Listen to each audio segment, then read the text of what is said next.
საქართველოს გადარჩენა ეკლესიის გადარჩენა.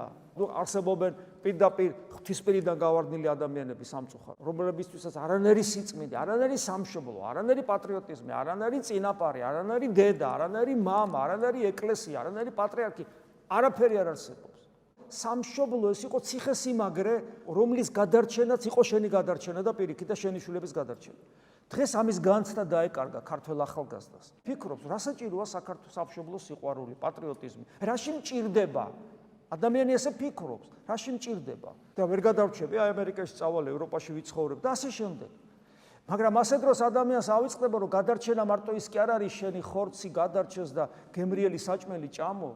არამედ გადარჩენა, მთავარი გადარჩენა ადამიანის სულის გადარჩენაა და სამშობლო ჩვენ იმით არის მნიშვნელოვანი, რომ ის არის მართლმადიდებელთა ქვეყანა, რომლის კულტურაში მყოფი ადამიანი იოლად იღებს ქრისტეს ღმერთობას და იოლად ხდება ეკლესიის ნაწილი და იოლად გადარჩება. ძალიან მნიშვნელოვანია, რომ ეს გავიაზროთ, გავითავისოთ ჩვენთვის დღეს პატრიოტიზმი რა არის თუ ეკლესიას არ დაუკავშირდა.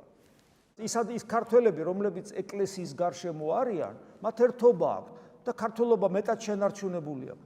ხოლო ისინი, ვინც ეკლესიას არ ეკარებიან, არათუ შვილებმა თვითონაც უკვე ქართულ ენაზე აღარ მეტყველებენ.